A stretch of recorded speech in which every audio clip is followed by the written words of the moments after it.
Welcome back, everyone. At this time, I'd like to go ahead and introduce our guest for the evening, Mr. John Edmonds. John, are you out there, sir? I'm here, Rick. Thanks for having me on your program. Well, thank you for taking the time to come to speak with us. John, we met somewhat by accident, I guess you would say, there on Facebook. There was a conversation going on regarding the Phoenix Lights back earlier in the month when the 17th anniversary was about to come up. And we met there on Facebook, and we ended up talking on the phone, and I just found your life and times to be quite amazing, and I was hoping that you would come and share that with the viewers. So, John, what is your life like right now? You live, I guess what you would say, in a hot spot there in Arizona. Is that correct? Hot spot for UFO activity? Yeah, Rick, what I kind of call it is UFO Central, only because of the fact that the ranch that we live on is in the middle of 80,000 acres of pretty much absolutely wild desert. Pretty much the same thing has been here for probably thousands of years. I mean, there's nothing here except mountains surrounding us. There's a few homes out here that have only recently been built. But in the close to 20 years that I've lived here, I would say that we've probably had, I would say at least 1,000, maybe 2,000 encounters with UFOs out here. Unbelievable. It's a weekly thing.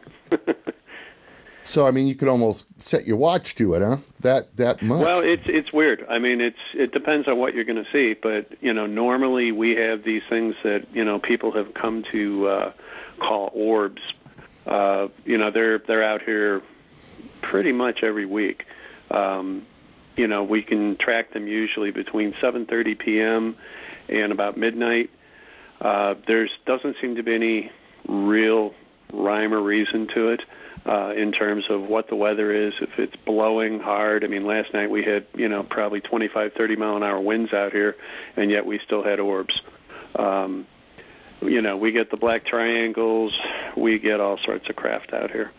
And I don't know why. There's no handbook that comes with the property, to explain these things.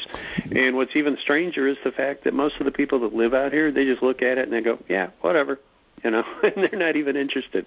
They don't, pay any attention to it, which I find to be kind of bizarre. Yeah, very. Now, you say you've lived there for 20 years? About that, yeah. It's about 18, 19 years. So I take it you moved there from someplace else. Yeah. And when you did, I mean, did anyone mention the fact, or had you heard that there was supposed UFO activity? Did you even care about UFOs when you first moved there? Well, let's put it this way. If I had known what it was, I wouldn't have moved out here. Because over the years, there's been a lot of really weird, bad stuff that's happened. But that's really for at least one or two more episodes in the future, if you're interested.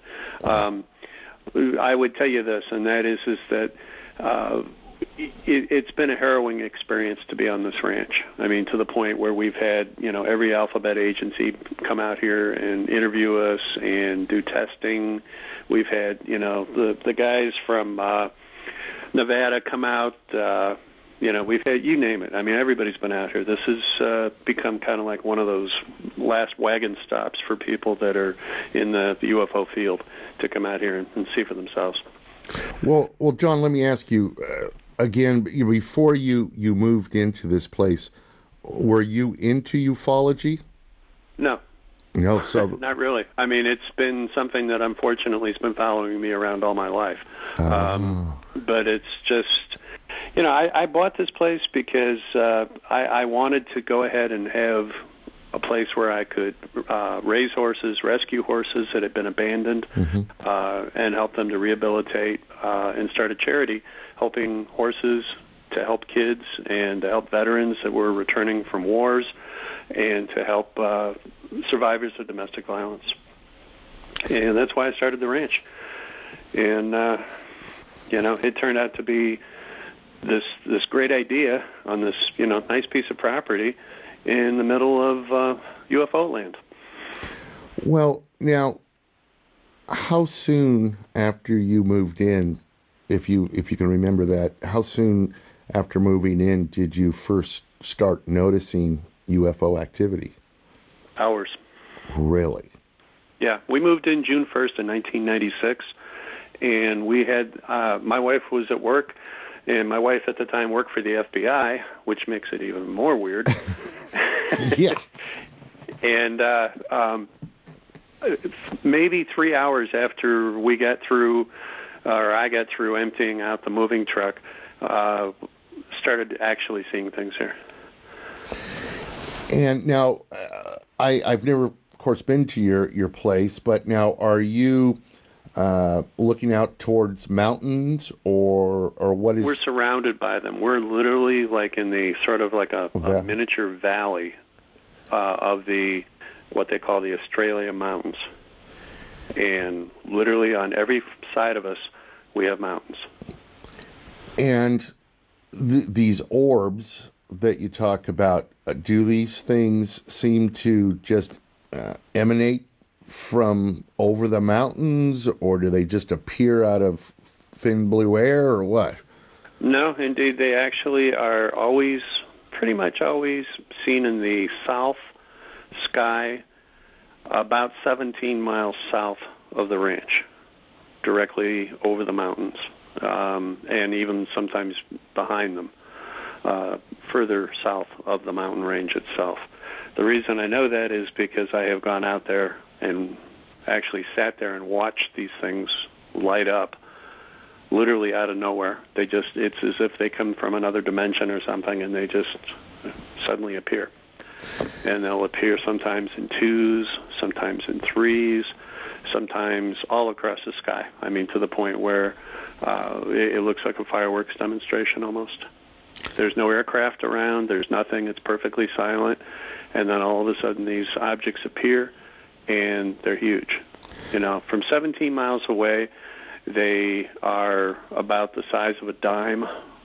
When you look at them in the sky, I mean, they're compared to, I'm not sure how to really compare it, but like through a viewfinder, they would be probably about a tenth of the size of the entire picture in a viewfinder, like on a video camera. Right. But when you're standing underneath them, they're as large as a barn.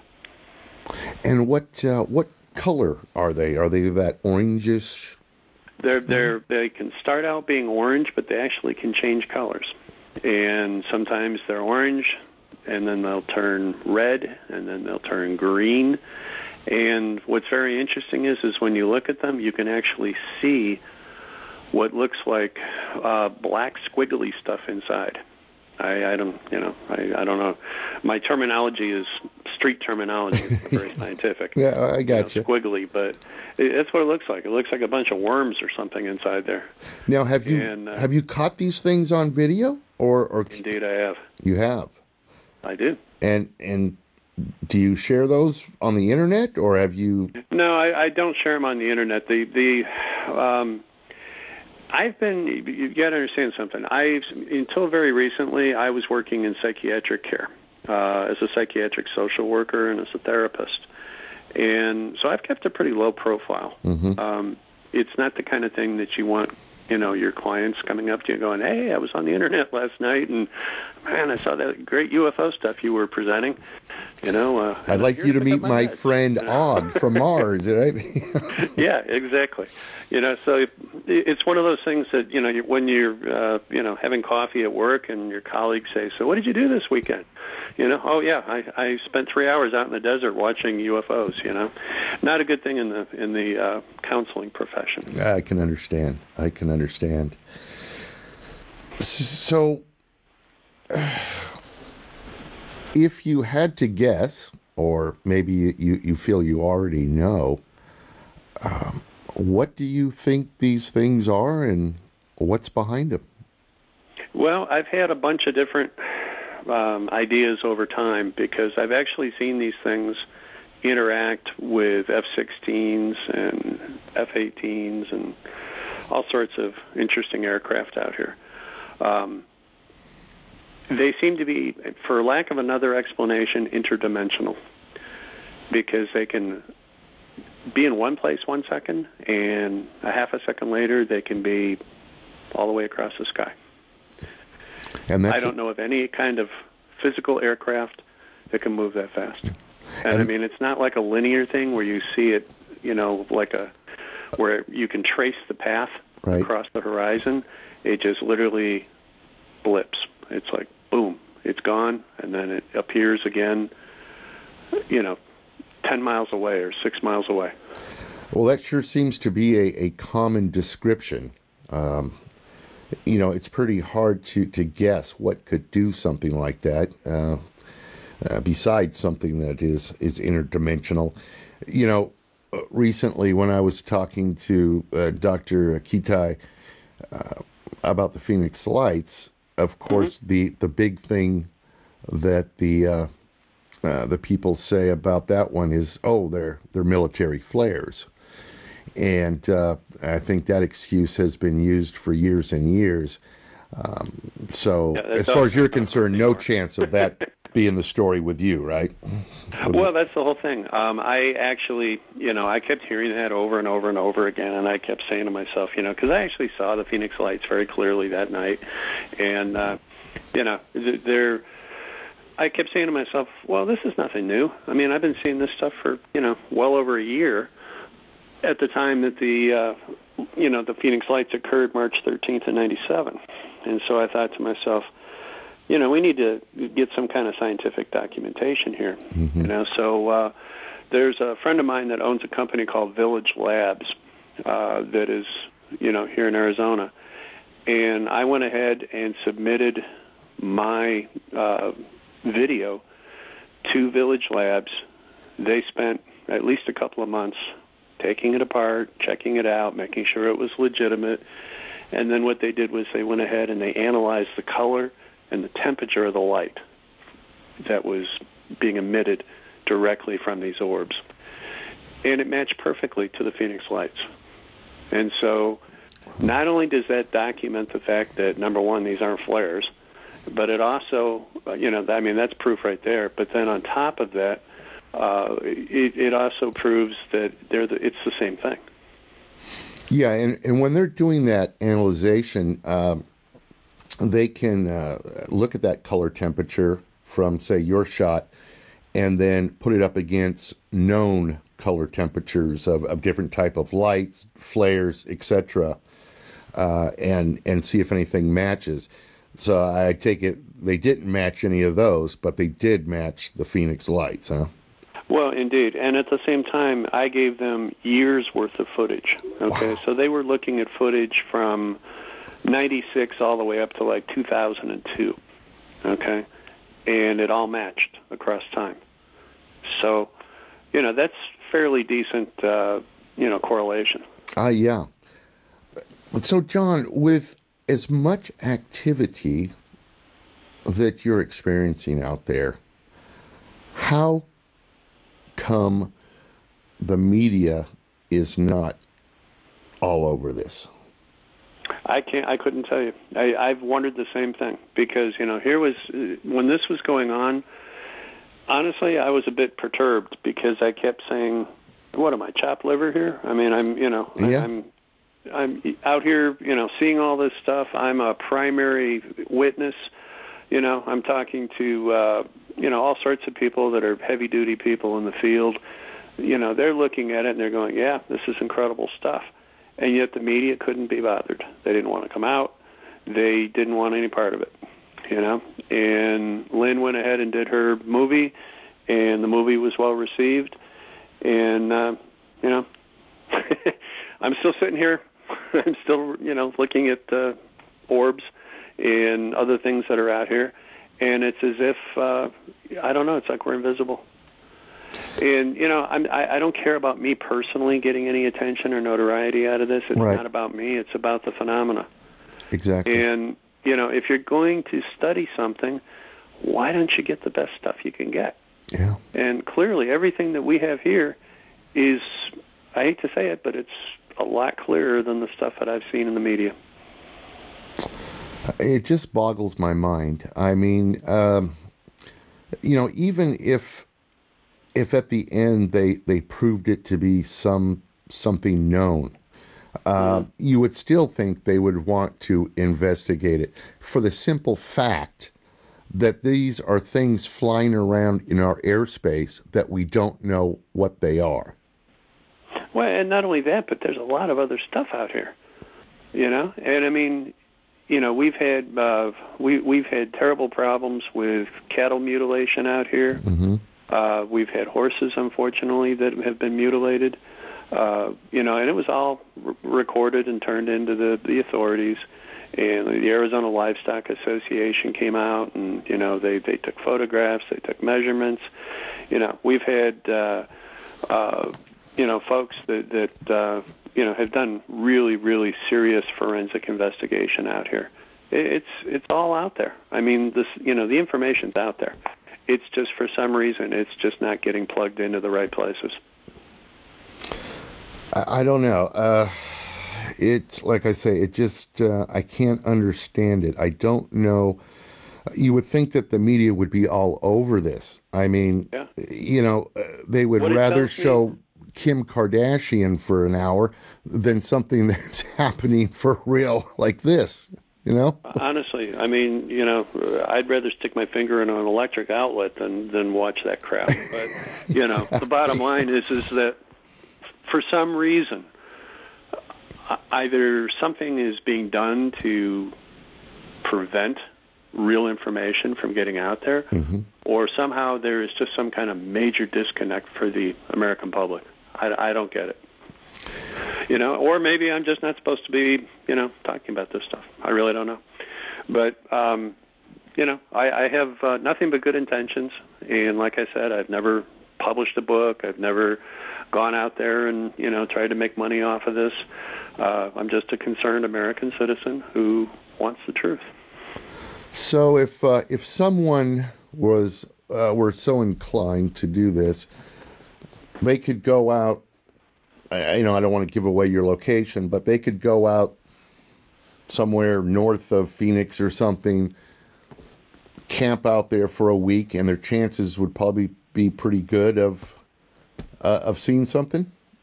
I would tell you this. If somebody wants to come out and look at this stuff, go out on Highway 85 south of Buckeye, the town of Buckeye, between Gila Bend and Buckeye.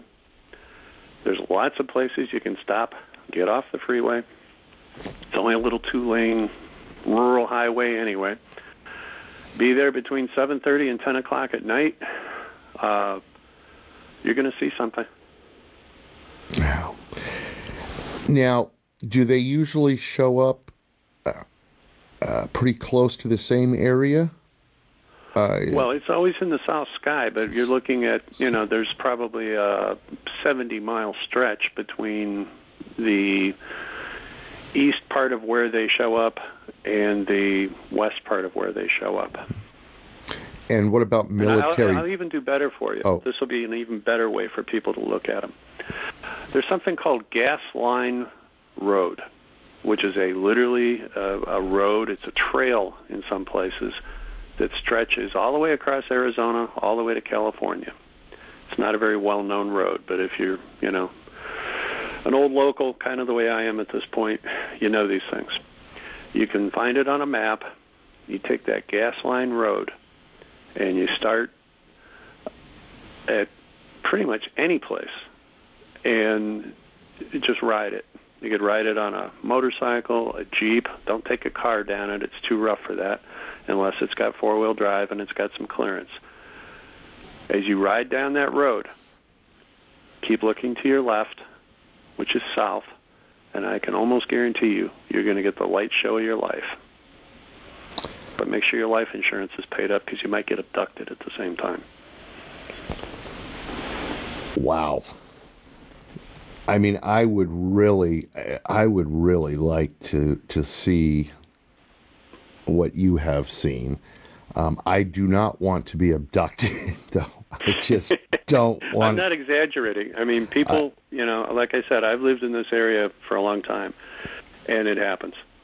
Well, in preparation for tonight's show, John, I did my regular search on the internet, and I see some stories with your name involved, and there's some pretty crazy stuff. Yeah, there is. Of course, you can't believe everything you read on the internet, but having talked to you a bit prior to doing that search, I knew some of it must be true.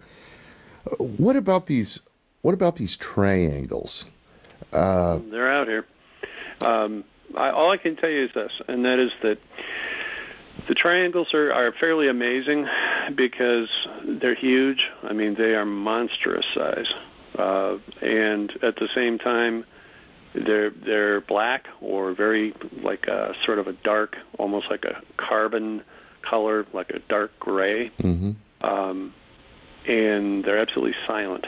But if you get close enough to them, they have weird effects on you, in the fact that they will make you feel like you have like a bunch of pennies in your mouth. It'll give you a real weird metallic taste in your mouth. Oh, okay, yeah. And at the same time, it'll make every hair on your body stand on end, and it will make your heart flutter. Not because you're afraid or not because you're, amazed or anything else, but it literally affects your personal electrical system. Now, being that you have been in the business that you're in, or have been for many, many years, right? Was there any time that you thought, my God, maybe I'm going nuts? Well, I mean, that's I've been working in mental health since the early '80s, and when it first, when we bought this place, I can't tell you how disappointed I was that all this stuff started happening here, because I didn't want any part of it. Mm-hmm. I've never wanted any part of any of this stuff. Just always in the wrong place at the right time, apparently. But I was just shocked, because I've seen an awful lot in my life. And I'll tell you what, I have never seen as much stuff like this happening all in one place over a period of time. I mean, it's a freak show. And it's horrible. I hate it. I want nothing more than to move. But the problem is when you have, horses, and you have a charity set up to try to help all these animals, and your wife has a good job, it's really hard, especially now with the economy what it is. Absolutely. To just, pick up and move. Yeah. Because our big thing is we had been planning to move to Tennessee, and we had gone and found a place and started to make all the arrangements, and then at the last minute it crashed and burned, and so it did. We started. Oh, I did not know that. The last time we had talked, you were very excited about it. Exactly. Oh, geez. And so right now we're still right back at the ranch at square one, trying to figure out, where can we move where you have great pasture, access to good water, a nice, safe, good place to live, and a decent economy for jobs. And so we're still trying to figure it out.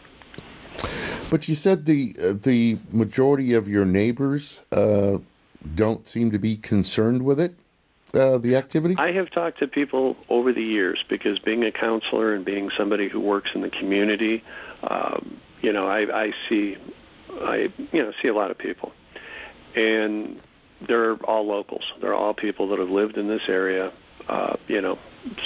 first, second, third generation. And the people have been seeing this stuff for, 60, 70, 80 years. And they grew up with it. They grew up around it. And they go, oh, yeah, the lights. Yeah, no big deal. They do their thing. We just, we don't pay any attention to them. That's crazy. And it's crazy. It's like the children of the corn. I mean, it's just, It's freaky.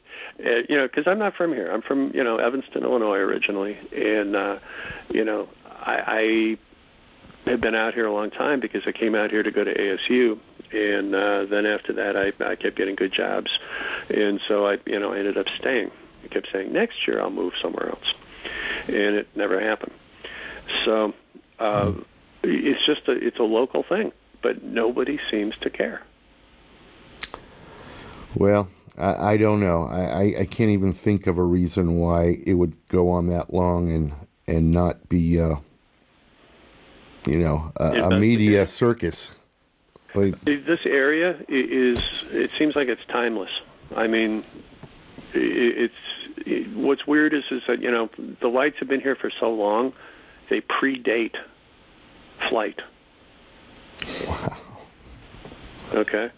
And I mean, there's you can literally go out in the desert, and in certain places you will find Indian relics, hieroglyphics, whatever you want to call them, and you can see that they're actually carving pictures of the lights, and they're carving, their experience with interacting with these lights.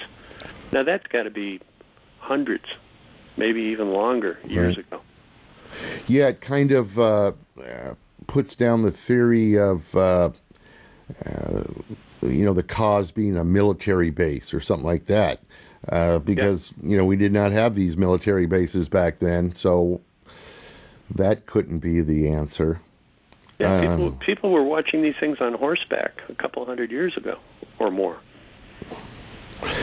Do you think there's any possibility that these lights could be some sort of natural phenomenon, because of the desert floor and the heat and all this other stuff? No, absolutely not. No. I would absolutely tell you, I'm sure of. Oh. I mean, whatever this is, it's either alien or it's something that, there's always a possibility that what we call alien is just something that has been here as a part of the culture of the earth for, however long it's been here. Mm-hmm. But because it chose not to interact with us, we don't have any knowledge of it, really. And so, our idea of alien does not necessarily mean it's from outer space. Correct. And I know a lot of people believe that as well, that they have been here longer than we have, probably. So, well, John, I want to thank you for spending some time with us tonight. Definitely like to have you back on again, and we'll perhaps get a little deeper into some of these instances you've experienced. And I'm sorry to hear that you're not going to be coming to Tennessee, but maybe something even better will come up. It just means we're not coming right away. Okay, I'll take that for an answer. All right. Well, listen, John, thanks again. Appreciate it, and we will stay in touch. Great. Thank you, Rick. Thanks for having me on. Yeah, thank you for being here. Good night. Uh-huh. Bye-bye. Good night.